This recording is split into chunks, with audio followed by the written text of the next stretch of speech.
Buenas tardes.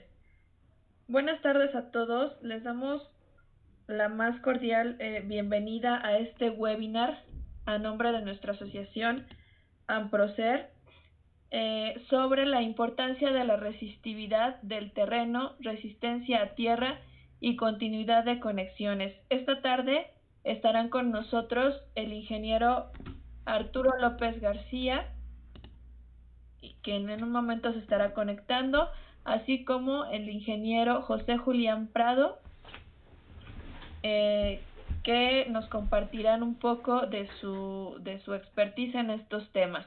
Voy a leer brevemente el currículum de ambos ponentes. El ingeniero Arturo López García, quien es actualmente presidente de nuestra asociación AMPROCER. Él es ingeniero electricista certificado, egresado de la Escuela Superior de Ingeniería Mecánica y Eléctrica ESIME, Unidad Zacatenco del Instituto Politécnico Nacional, perito en instalaciones eléctricas y redes de distribución aéreas y subterráneas en media y baja tensión, secretario del Comité de Energías Renovables en el Colegio de Ingenieros Mecánicos y Electricistas, expositor en diferentes cursos en el Colegio de Ingenieros Mecánicos y Electricistas CIME, asesor y ejecutor de auditorías técnicas, estudios eléctricos de cortocircuito, sistemas de puesta a tierra, memorias técnico-descriptivas y de sistemas fotovoltaicos interconectados a la red. Enseguida leeré el currículum del ingeniero José Julián Prado, quien también estará esta tarde con nosotros. El ingeniero José Julián Prado, repito, es ingeniero electricista con especialidad en sistemas eléctricos, egresado de la Escuela Superior de Ingeniería Mecánica y Eléctrica, ESIME, Unidad Zacatenco del Instituto Politécnico Nacional. En 1995 inició su actividad laboral desde que egresó del Colegio Nacional de Educación Profesional Técnica CONALEP, realizando pruebas de aceptación de equipo eléctrico para Pemex Refinación a través de constructoras como SK, Grupo Tribasa, Chilloda, Mecapeña y Consa, entre otras. En octubre del 2002 inició su carrera empresarial realizando su servicio social en el Poliemprende con el proyecto Cervelec. Posteriormente, segmentó su actividad empresarial con el apoyo de Fundación Proempleo Productivo AC. En septiembre del 2008, logra la certificación ISO 9001-2000, renovando el certificado en septiembre del 2011, y en junio del 2020 logra la certificación empresarial UNCE nivel 1, inherente a las pruebas y mantenimiento de subestaciones, cables de energía, transformadores, tableros, líquidos dieléctricos y sistemas de tierra. Actualmente participa en la Asociación Mexicana de Empresas del ramo de instalaciones para la construcción, AMERIC, así como en la Asociación Mexiquense de Proyectistas, Constructores Electromecánicos y Energías Renovables, AMPROCER. Le voy a ceder la palabra al ingeniero José Julián Prado, quien ya se encuentra en este webinar con nosotros, para darle paso al tema en cuestión de esta tarde. Adelante, ingeniero José Julián Prado, bienvenido. ¿Qué tal? Buenas tardes. Nada más confírmame si me escuchan. Sí, adelante. Ok, enterado. Bueno, pues gracias por estar aquí esta tarde.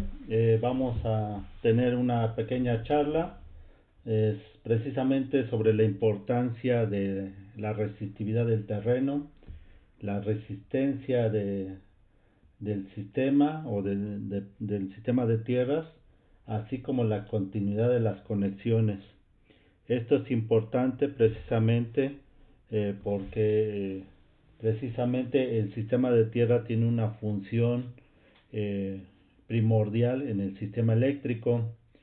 Una de ellas es precisamente que el sistema de tierra es un medio de protección para las personas, en donde en un escenario que pudiera existir una falla eléctrica, un cortocircuito, y la persona que esté en la instalación eléctrica o en la subestación, dependiendo el lugar, se va a proteger, no va.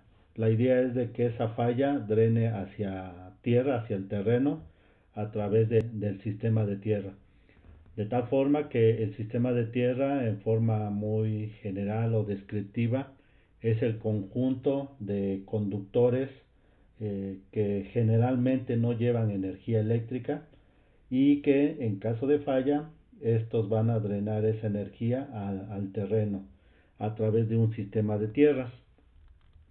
Ese sistema de tierras está formado por esos conductores y por varillas o electrodos que están enterrados en el terreno, valga la redundancia, de tal forma que todo ese conjunto de electrodos, cables, forman un sistema, un único sistema.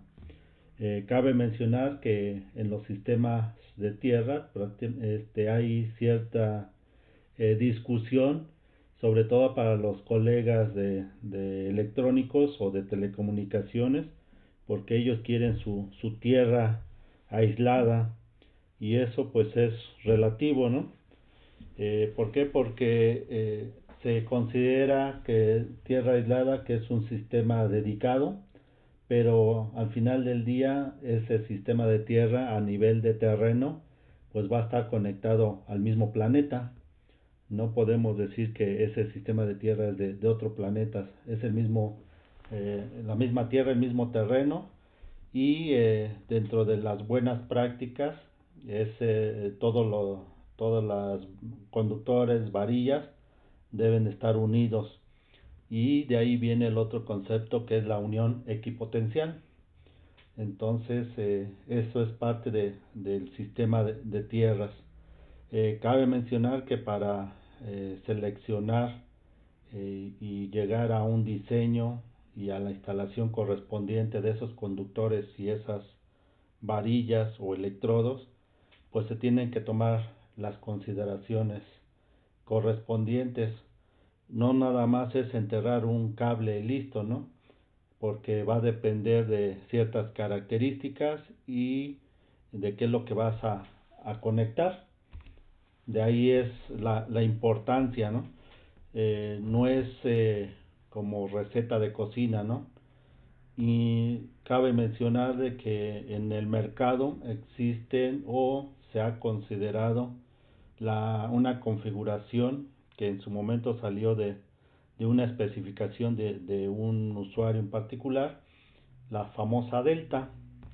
Sin embargo, los electrodos de puesta a tierra no nada más se pueden conectar en delta, sino se pueden conectar en forma lineal, en forma de L, en forma de cuadrícula, como en las subestaciones, las famosas mallas de tierra, de tal manera que dependiendo la necesidad o la aplicación, pues ahí vienen los detalles, ¿no?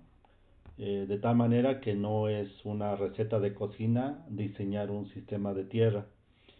Cabe mencionar que hay ciertas aplicaciones muy básicas que y dependiendo también de dónde está el lugar o la instalación, pudiera ser suficiente un solo electrodo. Generalmente ese tipo de electrodo es una varilla Copperware que está enterrada 3 metros, ¿no?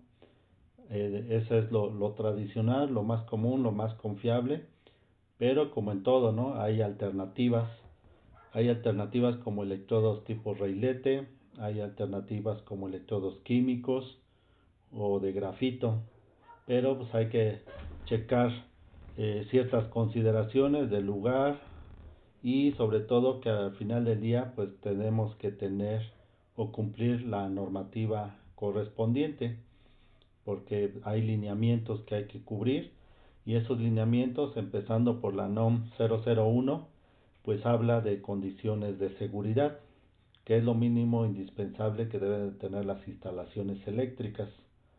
Entonces ahí pues radica precisamente la importancia del sistema de tierra. El sistema de tierra es como el ajonjolí, está en todos los moles, está en todas las subestaciones. Puede ser una torre de comunicaciones, ahí puede estar un sistema de tierra. puede ser nada más una bombita de agua y eso es todo. Ahí debe estar un sistema de tierra. Puede ser una casa habitación, ahí va a estar un sistema de tierras. Puede ser una planta industrial, ahí va a estar un sistema de tierras. Puede ser un edificio de gran altura, ahí va a estar un sistema de tierras. Un data center, un sistema de tierras. Entonces, toda instalación de energía eléctrica, hay un sistema de tierras. También hay otra normativa que indica condiciones de seguridad, que es la norma de la Secretaría del Trabajo y Previsión Social, y también te dice que en todos los lugares que tengamos electricidad estática debemos protegerlos con un sistema de tierra, y debe de estar la continuidad de las conexiones, y marca un método para hacer esas mediciones, de tal manera que si hay una planta textil o de productos que pudieran causar incendio con la fricción, con la estática, se requiere un sistema de tierras. Entonces ahí viene otro detalle que puede ser también preventivo para la electricidad estática. Entonces ahí radica la importancia del sistema de tierras, desde el punto de vista eléctrico, desde el punto de vista seguridad, y también desde el punto de vista operacional, ¿no? de equipos de cómputo, equipos sensibles, comunicaciones, en donde el equipo sensible, también muchos tienen una referencia de un cero lógico, y que si no existe eso, pues la máquina o la computadora correspondiente pues se va a quedar pasmada, ¿no? Se bloquea o se congela. Pero antes de un sistema de tierra, primero necesitamos saber las características del lugar, propiamente del terreno. ¿Qué significa esto? Que no es lo mismo un terreno húmedo, un terreno arenoso, uno con mucha grava o uno con mucha roca, ¿no? Porque comentamos al inicio, podemos considerar meter varillas de tierras de 3 metros, y a la hora de la verdad no entra ni 30 centímetros, y lo que no se vale es cortarla y dejar 30 centímetros, ¿no? Que también son malas prácticas. Entonces, ¿qué pasa con el terreno? Que tiene una característica eléctrica, y se tiene que medir, pero la resistividad no se mide en forma directa. En realidad lo que se hace es medir la resistencia y considerar el volumen de donde estamos considerando esa medición, para sacar el valor, o sea, calcular el valor de resistividad. Y con ese valor de resistividad ya tenemos un parámetro importante para hacer los cálculos o el diseño de un arreglo del sistema de tierras. Entonces ahí empieza la parte interesante, precisamente de tener valores, ¿no? No es así de que ponle 3 varillas, ponle la delta y ya está, y vámonos. No. ¿Por qué? Porque no en todos los casos funciona. Que a lo mejor por especificación te lo piden, es cierto, pero hay muchas ocasiones de que esa solicitud no va a cumplir el requerimiento de llegar a ciertos valores de resistencia. De tal manera que el valor de resistividad o el servicio o la determinación de resistividad es antes de enterrar electrodos, enterrar cables o hacer cuadrículas para mallas de tierra. Necesitamos tener ese valor. Ahora, hay de métodos a métodos o de cálculos a cálculos. Si es una instalación o una aplicación sencilla, pues un cálculo manual podría ser suficiente, y podríamos llegar a determinar cuántos electrodos pudiéramos considerar o necesitar, y también la disposición del lugar. Cuando la planta o el lugar donde estemos haciéndolo pues está libre, tenemos hasta hectáreas de terreno, pues hay que considerar en dónde va a estar la subestación, porque generalmente todo parte de ahí, y en esa área medir la resistencia y calcular su resistividad. No vamos a medir en todo el predio, ¿no? Imagínate medir 3 4 10 hectáreas, pues está complicado, ¿no? Y además va a salir muy caro. Este, a lo mejor hay 3 4 áreas de servicios o de subestaciones, es probable que se realice la misión en esos puntos, pero no en todo el predio. Y entonces, en base a ese valor, en caso de instalaciones más complejas, existen software para poder hacer el diseño, el arreglo y el cálculo correspondiente del sistema de tierras. De tal manera, en base a la configuración, a los electrodos, se va a determinar cuál es el valor teórico del sistema, de tal forma que si fuese un electrodo y vamos en el supuesto de que es suficiente, pues te debe dar un valor que indica la norma, ¿no? Y si ese valor es el teórico, pero ¿cómo sabes que efectivamente es? Porque acuérdate que del plato a la sopa se cae, del plato a la boca se cae la sopa. Hay que corroborar los valores.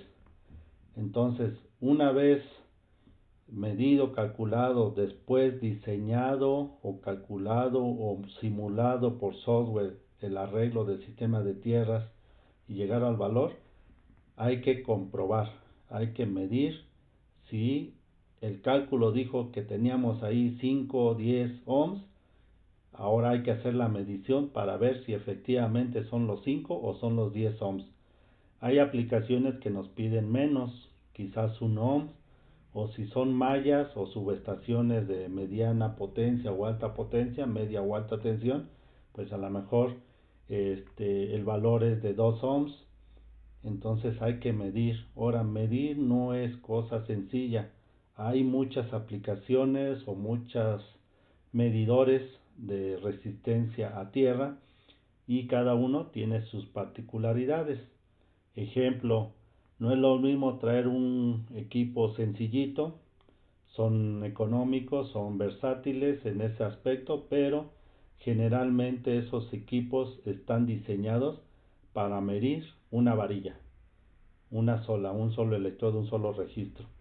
De tal forma que, de acuerdo a las recomendaciones del fabricante, de la normativa y las referencias, pues los cables o el electrodo auxiliar para hacer esa medición, pues es relativamente pequeña, ¿no? Quizás 20 metros, y los cables que traen esos equipos, pues nada más llegan a 20 metros. ¿Por qué? Porque no se necesita más. Pero si con ese equipo de medición quieres medir una subestación, pues a lo mejor te va a faltar cable, te va a faltar potencia.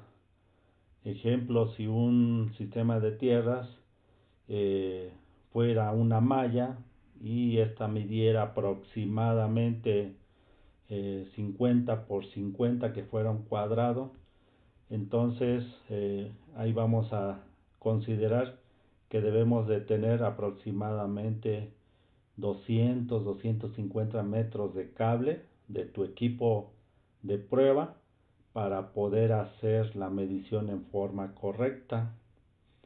Y bueno, pues no es lo mismo, ¿no? Una analogía rápida, un poco burda, es como dices, en la parte automotriz, podemos ir a 80 kilómetros por hora, sí, pero puedes ir con un carrito básico, un compacto, o puedes ir con un tractocamión a 80 kilómetros por hora. Pero, ahí viene el pero, y empezamos con el sí, pero no.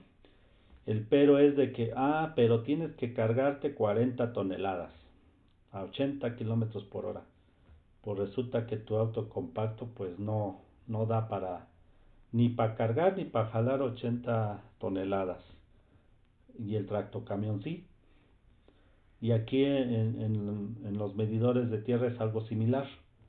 de tal forma que para un sistema de tierras como una malla, como una subestación grande, pues el equipo es más poderoso, más robusto, físicamente se ve más grande y inyecta más corriente, y además los cables de prueba son más grandes. Hay sistemas que si los probamos en forma correcta, fácil, necesitas casi 1 kilómetro de cables.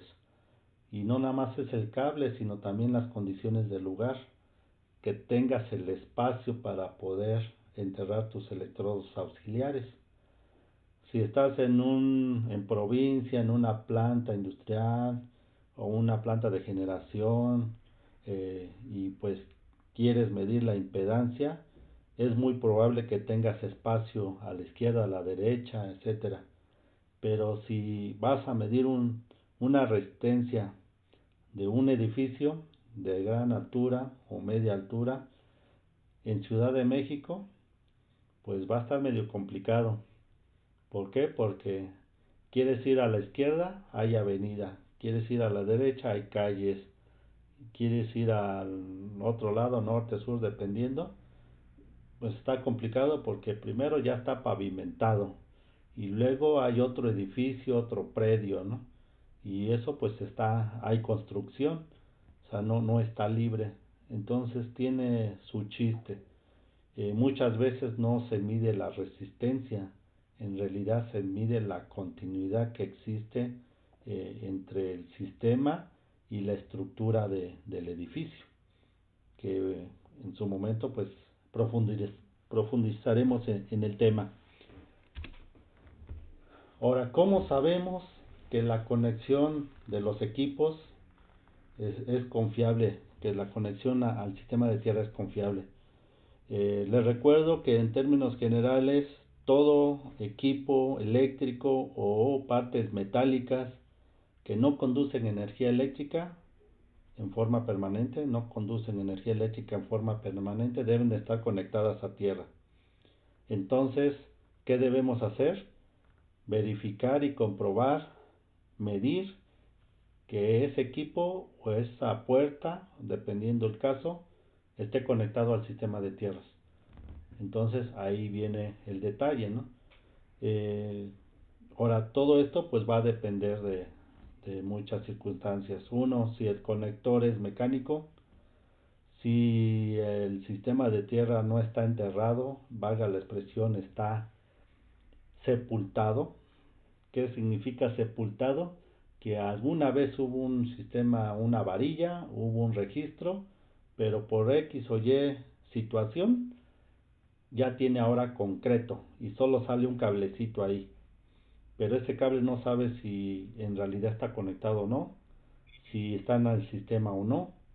Entonces hay que medirlo.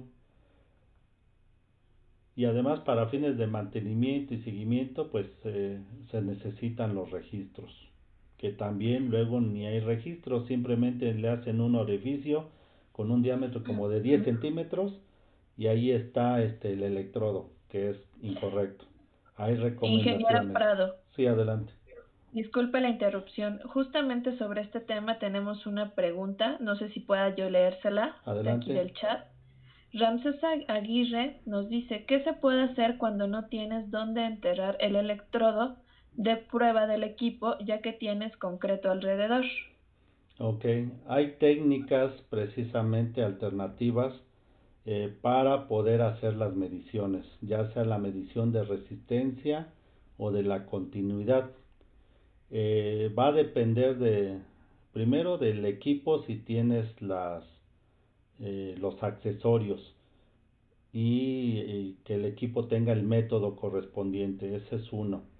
Y la otra va a depender de la habilidad que tú tengas como probador y las condiciones del lugar.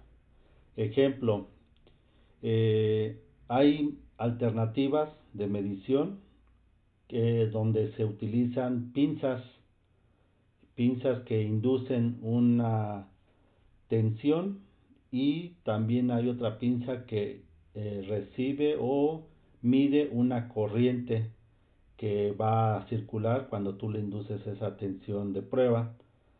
y con eso puedes checar. Aquí el detalle, le llaman pinza selectiva, y hay varios fabricantes. Aquí el detalle que el método como tal no está aprobado, no se indica en la norma, ni en la 001, ni en el PEC, ni en la norma de la Secretaría de Trabajo, y oficialmente no te la van a hacer válida. Ese es el inconveniente. Por eso es importante que los colegas que estén conectados o que en su momento realicen mediciones o pruebas y participen en los comités de normalización de la actualización de las normas, las que sea de su campo de aplicación o las que apliquen, ¿no? ¿Para qué? Para que se abran las opciones y se manifieste que pues hay más de una forma de agarrar el taco, ¿no? Hay más de una forma de hacer la medición. Ese sería que dependamos del equipo. La segunda, depender de las condiciones del lugar. Ejemplo, si estamos en una planta industrial y esa planta industrial pues no es tan exigente en cuestión de limpieza o de limpieza sobre todo, o sea que no sea una situación de farmacéutica o una cuestión de alimentos, lo más probable es de que te dejen hacer hoyos, o sea, irte con tu talado y hacer barrenos en donde vas a hacer las mediciones. ¿Hay un riesgo? Sí, porque si te levantases con el pie izquierdo y a la hora de barrenar le pegas a una tubería, si es de agua, pues a lo mejor dentro de los males los menores, pero si es de gas o de algún combustible, pues ahora es un problema mayor, porque generalmente aunque tú pidas, aquí no pasa nada, no hay situación o présteme los planos, es complicado, estamos en México y es un poco difícil. Entonces ese es el segundo. Si puedes barrenar, podría ser una opción. Segunda opción, que también es la recomendación, hay una forma en donde si el piso es de concreto y generalmente no lo ponen en un solo bloque, salvo excepciones, hacen como cuadros de concreto para cubrir toda un área, como si fuera un ajedrez más o menos, y resulta que entre las uniones pues hay cierto bloque o cierta distancia que aunque no es grande, ahí es más, si llueve no se va a hacer charco porque el agua se puede filtrar entre esas partes.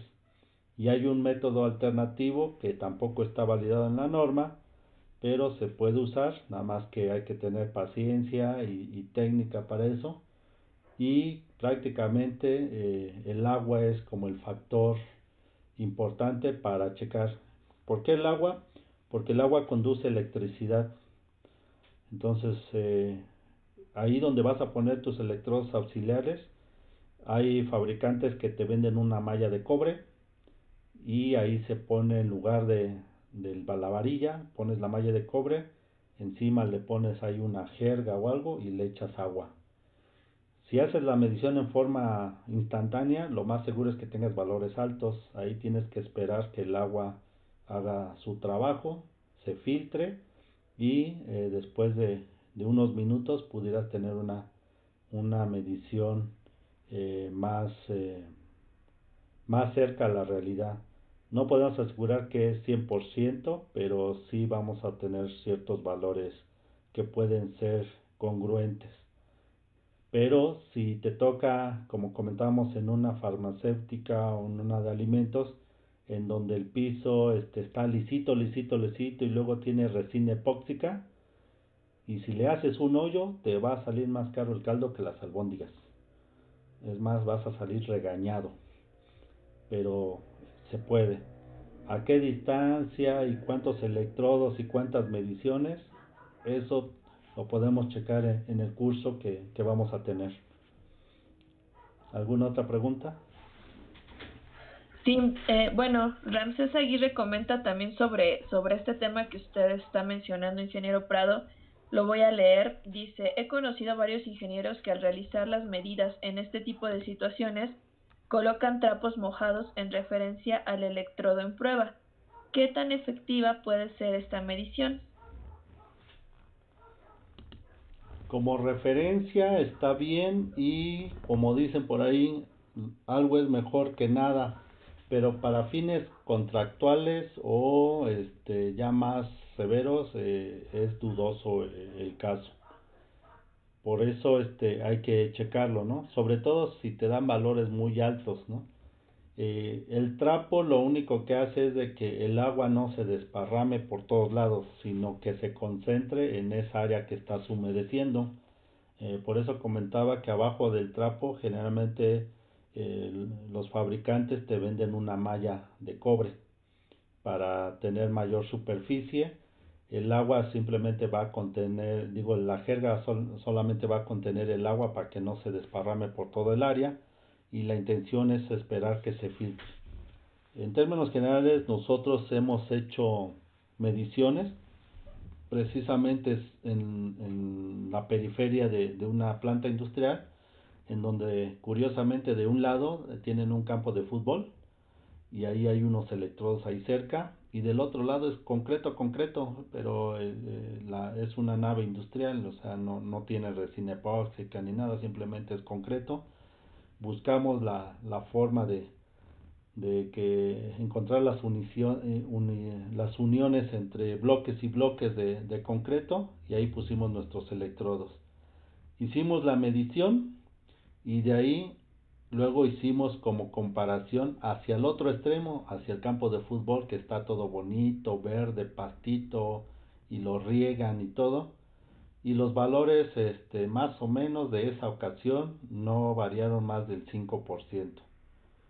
Pero te digo, o sea, de ahí, de ese caso particular, te puedo mencionar.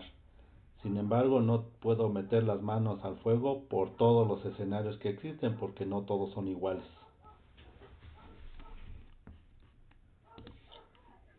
Muchas Adelante. gracias, ingeniero. No tenemos por el momento más preguntas. Si gusta continuar, Ok, adelante. continuamos. Y bueno, creo que ahorita hace falta que se conecte el ingeniero Arturo, pero en términos generales, esta parte que estuvimos viendo la vamos a dar en un curso que se llama Resistividad del terreno, Resistencia a tierra y continuidad de conexiones. Ahí les vamos a dar repaso, dar referencias, les vamos a dar casos de éxito, les vamos a decir la normativa, les vamos a dar un formato, obviamente sugerencia, ya ustedes lo pueden mejorar, editar, de cómo se hace y se calcula la resistividad del terreno.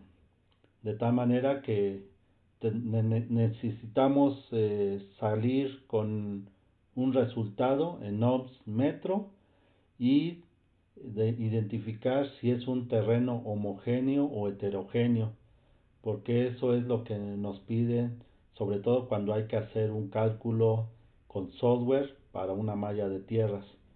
Generalmente las mallas de tierras tienen una profundidad, o si lo hacen en un edificio de gran altura, pues el sistema de tierras no está a 3 metros, es más, hay 2, 3, 4 sótanos dependiendo y después viene el terreno, ¿no? Entonces ahí depende de las circunstancias. Posteriormente se hace el cálculo, vamos a ver unos ejemplos sencillos manuales. ¿Por qué? Porque hay otro curso que se llama cálculo de malla de tierras que lleva más tiempo, hay que hacer o tener otras consideraciones, pero en este curso sí vamos a considerar cómo calcular un sistema de tierra sencillo, ¿no? De aplicación tanto residencial y comercial o industrial, pero sin meternos a la parte de la malla a la subestación. Y después vamos a ver cómo se hace la medición de la resistencia. Prácticamente hay mucha información, pero está así como incompleta, no te dicen ciertas consideraciones y muchos colegas lo agarran como receta de cocina y no lo es. Entonces no es lo mismo preparar para 2, 3 mortales comida que para un ejército. Y aquí pues es algo similar, ¿no? O sea, no es lo mismo medir un electrodo, que es el método que indica la norma, que medir de múltiples electrodos. Y como todo, hay de muchos a muchos. O sea, 2 electrodos ya son muchos, pero 30 a 100 electrodos ya es diferente, ¿no? Entonces ahí les vamos a decir cómo, también les vamos a dar la referencia, normativa, especificaciones, recomendaciones y sobre todo la pregunta obligada, ¿y está bien o está mal? ¿Por qué? Porque cuando recibimos un resultado de pruebas, un protocolo, un informe, pues lo primero que buscamos es si está bien o está mal, ¿no? El cliente que nos pide un sistema de tierra y que se lo instalamos, pues también nos dice si está bien o está mal. La unidad de verificación va a buscar si tu sistema está bien y está mal y en dónde está soportado en base a mediciones. Si en su momento ese sistema ya existe, pues se busca el área de mantenimiento que el sistema conserve sus condiciones iniciales, ¿no? En este caso, como todas las cosas se degradan, en este caso los electrodos se corroen, se deshacen, entonces hay que ver si todavía conserva los valores. Y el deporte nacional se roban el cobre, entonces hay que ver si lo que existe todavía cumple.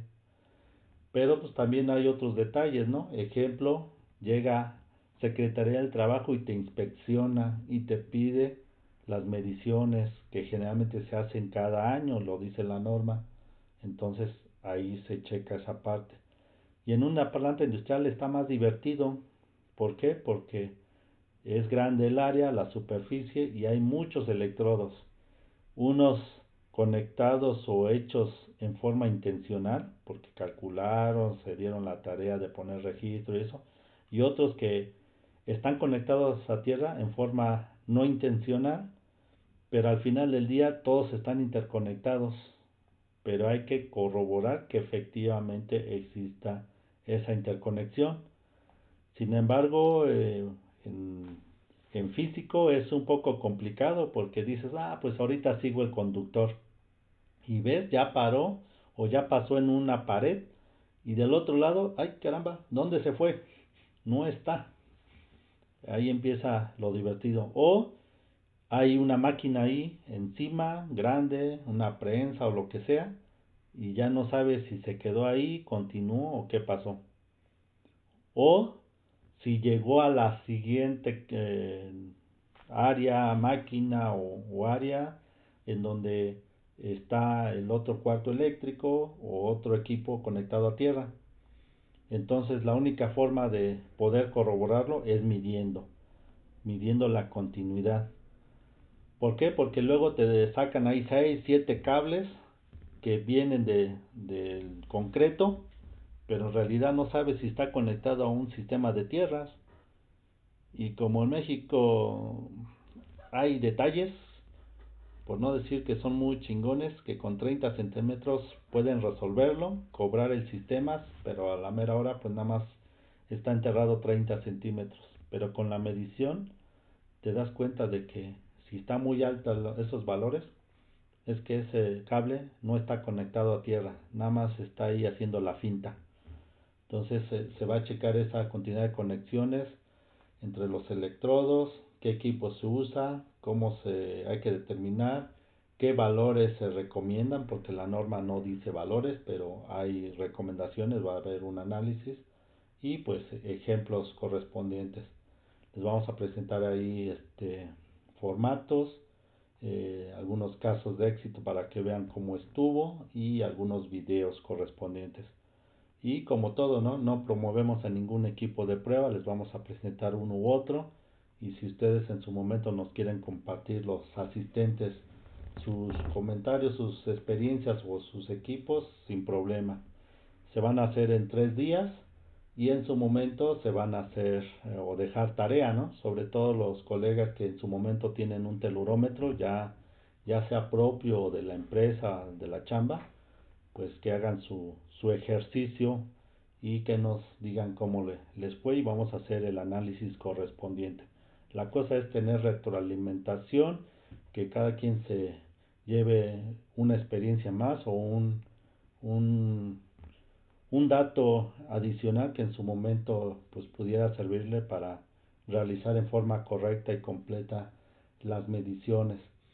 También les vamos a presentar un caso cuando son múltiples electrodos y que vean cómo se realiza en forma formal, valga la expresión, y por ahí les vamos a pasar un video de los fabricantes premium que hasta tienen un video de cómo hacen ellos la medición de tierras de subestaciones de alta tensión. Entonces, qué cosa curiosa, yo veo difícil que aquí en México se realice de esa forma, ¿no? Por muchas circunstancias que ya lo platicaremos. Pues Bueno, muchas gracias, ingeniero.